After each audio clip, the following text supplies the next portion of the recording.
Okay, so this is the Refund Rebook tickets page. I'm going to take you through a few of the different things here and then also what it looks like for customers. So the first thing is that we have three different types of processes here, and they're all for different things. So scheduled tickets, this one is to initiate a rebooking process. So if a scheduled day or a scheduled time ticket, um, you select what day it is and which ticket and which time slots. And this should be a drop down as well, I guess. Then it just summarizes the selected tickets. Then there's an email message that has a link to the rebook page. And then you have some options here: allowing rebooking, allowing refunds, which are only available through Square, disabling after a few days, so there's a rebooking window, including redeemed tickets, and it will also tell you right here if there's redeemed tickets, how many there will be, and then you create and send email. Regular tickets, it's the same thing, except instead of the which tickets, which time slots to select, then you're selecting a redemption time range.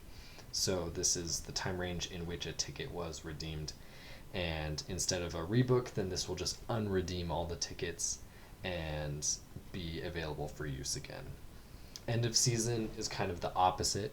The end of the season, you have a bunch of tickets that you would like to just clean up and get out of your system. So you select the tickets, and then it will redeem all of those tickets that are yet unredeemed. So you can also do a refund, again, only through Square. And then a credit refund is also an option that we could have, and then also redeeming without sending an email. So creating a rebook, so the scheduled tickets, then creating that will add it down here. So these are active tickets, meaning they're in the rebook window. And it will tell you when it expires. These two are both for rebooking, and it's um, the same activity, so it's collapsed into corn maze admission. And then down here is just a history of what has been used so far, or what has been initiated. So I initiated the corn maze admission on this day, and then that's the day created, and then it's expired right now, it's no longer active. And then over here on the settings, then it's allowing general rebooking, and so this will create a rebooking window for all tickets bought up until this many days before the ticket is scheduled for.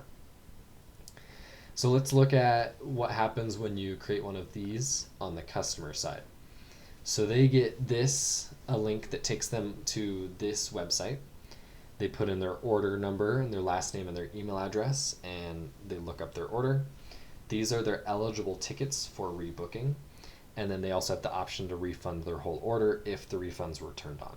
So we're going to rebook all 5 of these. You can rebook more or less. Well, not more, but less. You choose a different day. Some of these are higher prices, some of these are lower prices, and that hover effect is not correct. I don't know why that's not working, but you click on that, and then you choose a time slot the same as a regular ticket, and then it just lets you know that it's a higher price than the one that you currently have, or it's a lower price. And then you click continue. That puts it in a new section for changed tickets. There's still one more ticket that's eligible for changing, so I'm going to rebook those as well for the same time. And then I don't have a screen for this, but they'd both be changed. After that, there's just one more reminder that you'll be charged money for the price changes, if there are any. And then you go to the checkout page. The contact information is available to be changed, but it's already in the order, so it can be pre-filled.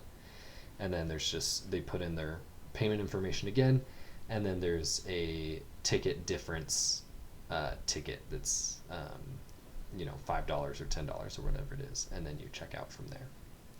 So that's the rebook refund tickets flow, and this page, that's it, yeah.